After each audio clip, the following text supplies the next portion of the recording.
And when they told him to do that, Bryce suddenly became really apprehensive, like he did not want to call home. And the officer picked up on it. And he said, hey, you gotta tell your family what's going on. They're the reason we're out here. They're concerned about you. So get out your phone and dial your mom. And so Bryce reluctantly pulled his phone out. He dialed his mother's number and he hit call. And the officer said, give me the phone. So Bryce hands over the phone. The officer picks it up. Karen answers the phone. And the officer tells her, hey, look, I'm with your son. He's just fine. He's sober. There's no drugs. There's no alcohol. I don't really know what he's doing, but he says he's going to go home pretty soon. But there's nothing wrong about the situation that I can tell.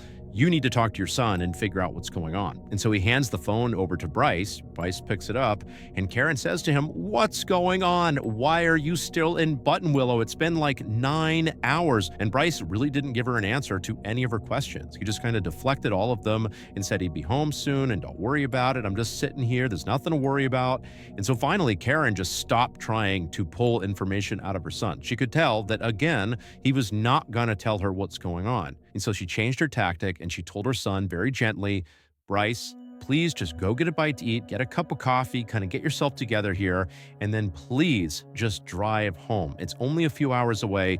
Drive home and we can talk about whatever problems you have, but you just got to drive home. You got to leave Buttonwillow. You got to come home. And at this, Bryce says to his mom, you know what? Okay, I'm sorry. I'll be home in a few hours.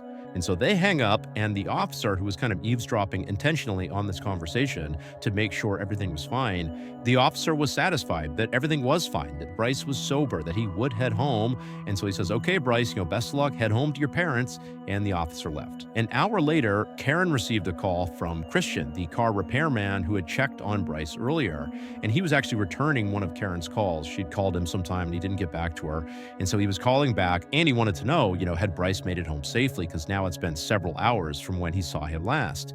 And Karen would tell Christian, actually, no, after you left, my son did not leave Buttonwillow. He just went down the road to a parking lot. But, the police actually were just over there. They checked on him. And now I'm certain he's making his way home. Christian, who felt kind of invested in what was happening with Bryce, would say to Karen, hey, I don't mind driving over there and just confirming he has left this parking lot. But Karen would say, you know what? I'm confident he's on his way. Don't worry about it. You're too kind.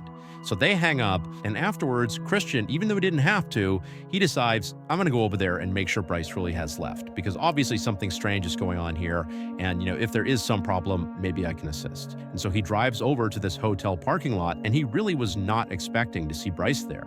But he pulls into the lot, and who's still in the middle of the lot but Bryce in his 2003 Toyota Highlander, just staring out the front of his car. And so this time, Christian pulls up right next to him. He parks the car. He walks right up to the window, and he's a little bit more forceful, friendly, but forceful with Bryce. He has him roll the window down, and Bryce obviously is very surprised to see Christian again. It's the third time he's seen this car repairman. And Christian says to him, hey, Bryce, you need to go home. Your parents are so worried about you. You need to leave right now. In fact, I'm going to watch you leave, and then I'm going to follow you onto the highway to make sure you're going home. And so Bryce was a little bit taken aback at how forceful he was being, but he would ultimately say, okay, yeah, all right, let's leave. And so Christian gets back in his car, and he goes right behind Bryce. And after a few seconds, Bryce pulls out of the lot, and he starts driving onto the road, and Christian follows him. And for the next hour, Christian would just remain behind Bryce and watch him drive towards Laguna Niguel. And while he was driving, Christian would actually call Karen and Mike back, and he would say to them that, your son had not left, but now he's good.